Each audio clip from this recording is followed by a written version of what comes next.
And then Cunningham gets into the face of DiJonai Carrington. So clearly was a foul, was not called. Men should not play sports against women. I'm not going to get into all the bullshit that's going on out here in the world today. If anybody think that, I think they're stupid. I'm not. August 8th, 2026, and in the first. Barely 3 minutes into the matchup, DiJonai Carrington chased down Cunningham on a breakaway layup and slammed her left arm right across her face and neck. Cunningham hit the floor hard, completely unable to break her fall.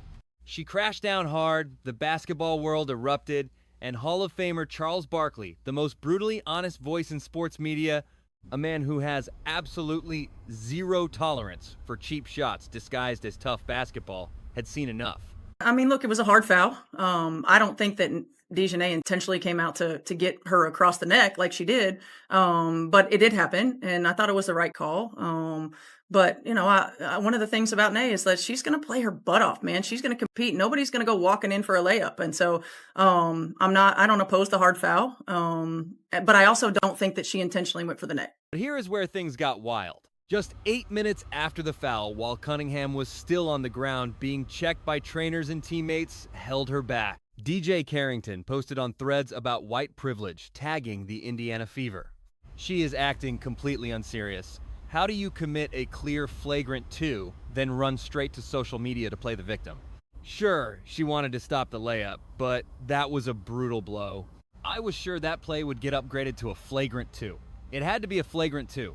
Like, that was such a clear flagrant 2. Like, clearly she almost took Sophie's head off. And I don't even like Sophie. And she got me on this internet defending Sophie. Like, but that was a clear flagrant 2. Like, there is no question about it. So the fact that she went to Threads, and anybody called this, like, everybody knew she was about to go to Threads as soon as she got ejected from the game. And then the fact that she tagged the Indiana Fever, what does the Fever got to do with it? The refs are who threw you out the game.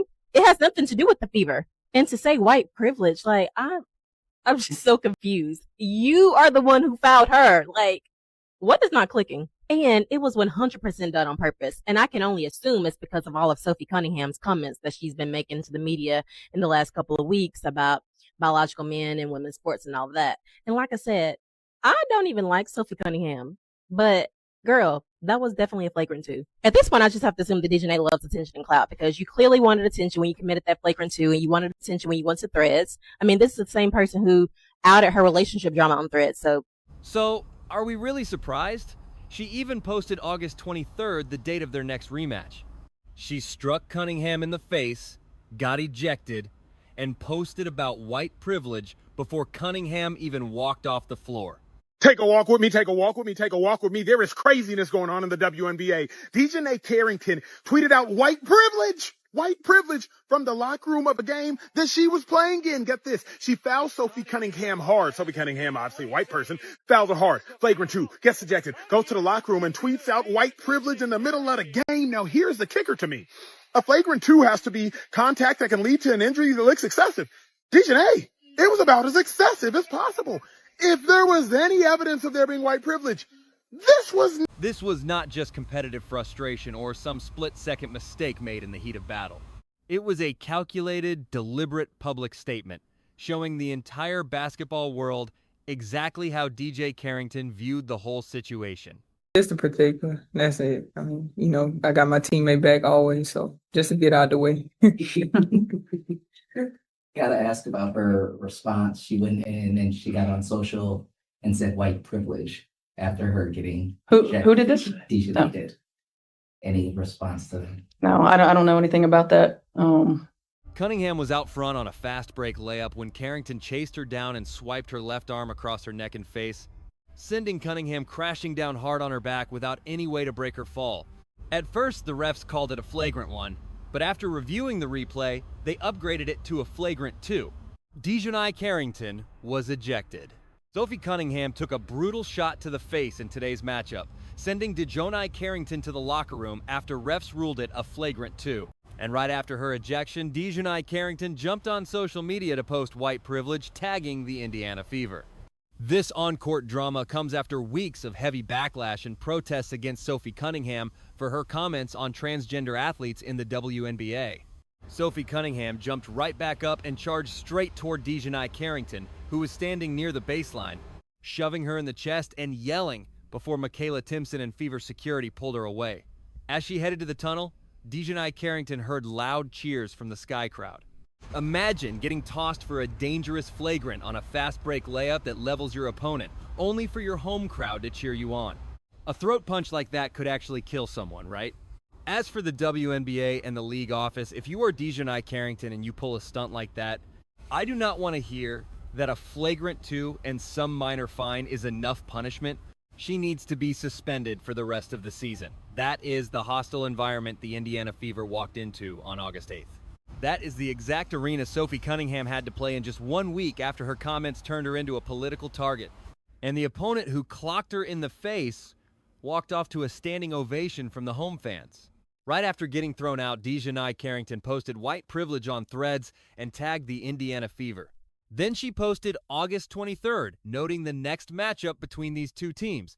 That is 2 separate social media posts just 8 minutes after being ejected for a flagrant foul.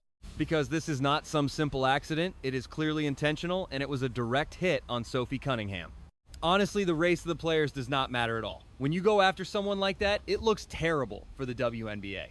Obviously, this happened because Sophie Cunningham chose to take a stand for women, arguing that biological men should not compete in female sports due to a clear genetic advantage, much like using performance-enhancing drugs, a chemical advantage.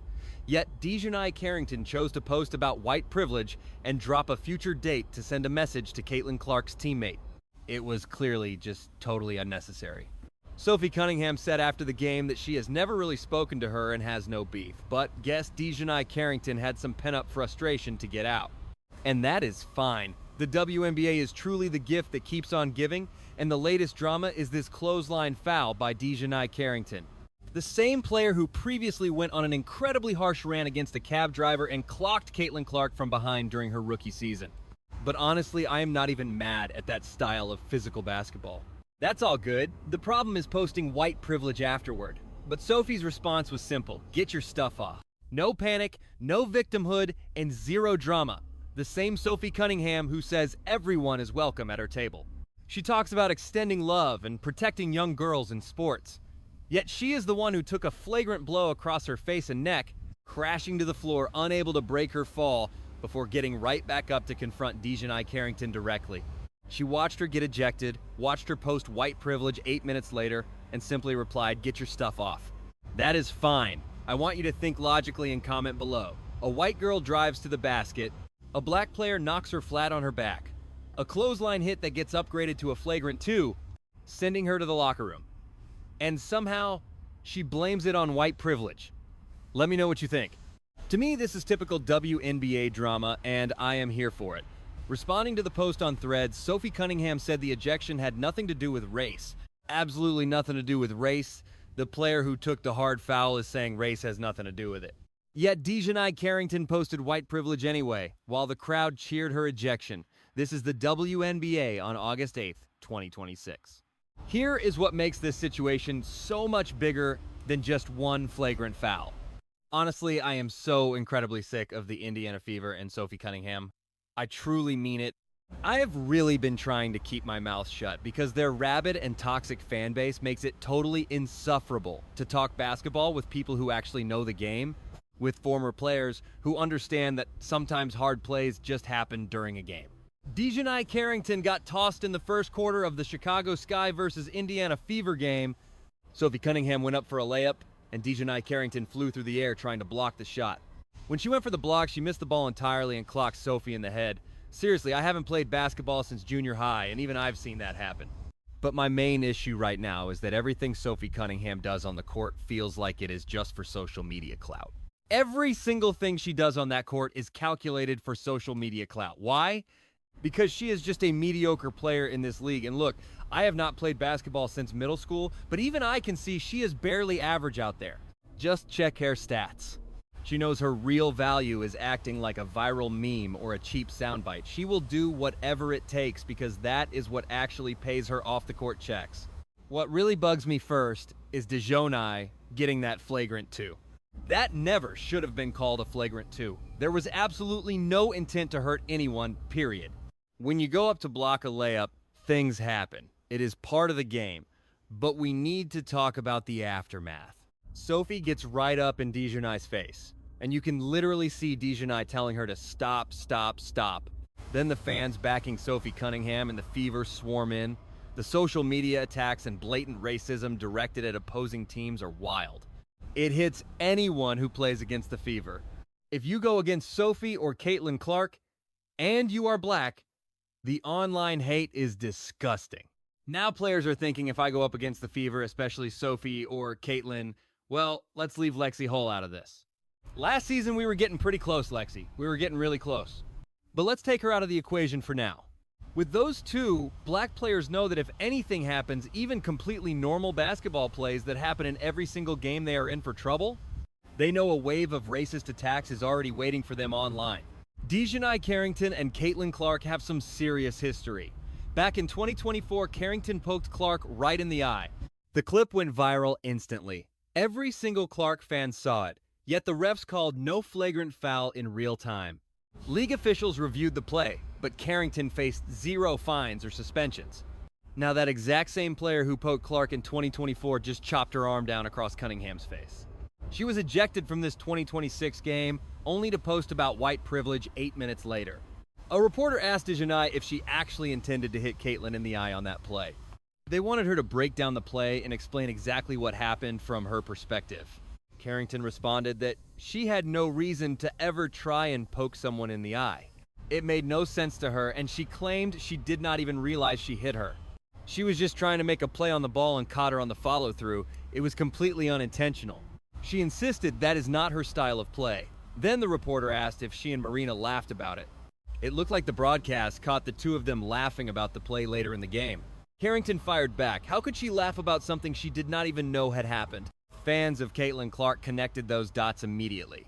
She poked Clark in 2024 and faced 0 real consequences. Now she hits Cunningham in the face, gets tossed from the game, and posts about white privilege. The league, failing to discipline her back in 2024, led straight to this clash on August 8th. One fan posted that a lack of league accountability makes players think they can target the Fever without consequences. Carrington already knew exactly how the league handled these situations. She tested it in 2024 and did it again today. Another fan brought up the technical. They pointed out it could trigger another suspension and asked for thoughts on the play. She said, "I ran into her." She watched the film and is letting the league decide, maintaining there was absolutely 0 bad intent behind it. She hopes the call gets rescinded. But in the end, nothing was actually accomplished. See you guys on Tuesday. You heard it here first. Charles Barkley has spent his entire post-playing career saying things the mainstream media is too afraid to touch. He called the treatment of Caitlin Clark terrible long before others did. He maintains she deserves every single bit of spotlight she gets. When discussing the voting scandal, he said the embarrassment belonged entirely to the league. Barkley made it clear he will never agree with men playing against women. To him, that should not even be controversial. That is the funny part. Seeing these TV debates makes him shake his head. Men simply should not compete against women, and that is all there is to it. I do not want to hear you try to explain it to me. No, no, no, no, no. I am not listening to that, and I am not about to argue with you. Men should not play sports against women. I am done. There is plenty we can debate, but not that. Are you women out there really being this petty? Hey, LeBron, you are 100% right about these girls hating on Caitlin Clark. And on August 8th, 2026, he is looking at a player who just brought her arm right across Cunningham's face during a breakaway layup, getting ejected for it, and posting about white privilege on social media only 8 minutes later. And Charles Barkley's verdict is exactly the same as every other clear-eyed basketball observer's verdict. This is not competitive basketball. This is not toughness. This is not a physical game played hard. This is a player who poked Clark in the eye back in 2024, took a swing at Cunningham's face in 2026, and finally got the right call for once, and then made it political before Cunningham had even left the court, claiming that she believes there is a thing called pretty privilege. There is a thing called white privilege, there is a thing called tall privilege, and we just have to acknowledge that. Part of it is definitely about race, especially when you think about the Brittany Grinders of this world. Like, why did she have to go play in Russia? They would not pay her here because they simply would not pay. But I am rooting for Caitlin because I have been in that exact seat before and walked that road. I hope she kills it. I hope Aaliyah Boston does amazing. Yet, we have grown-ass men and women out here doing whatever they can to make sure that does not happen.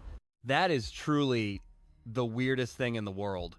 But it is what it is, and I am glad Caitlin has a great head on her shoulders. Fever coach Stephanie White said she believed it was a hard foul, but also made it clear she did not think Carrington hit Cunningham on purpose. One of the things about Nye is that she is going to play her butt off and compete.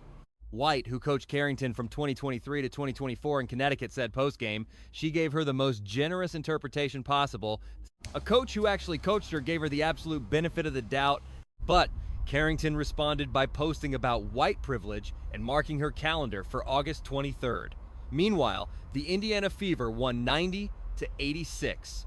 Despite everything, despite Carrington's arm across Cunningham's face in the first quarter, and despite the hostile crowd cheering the ejection, and despite that white privilege post going viral before the game was even over, is Digi Carrington's white privilege post, coming just 8 minutes after a flagrant foul ejection, the single most revealing moment of the entire 2026 WNBA season? And does it prove that the targeting of Indiana Fever players has moved beyond competitive basketball into something the league simply cannot ignore? Drop your thoughts in the comments.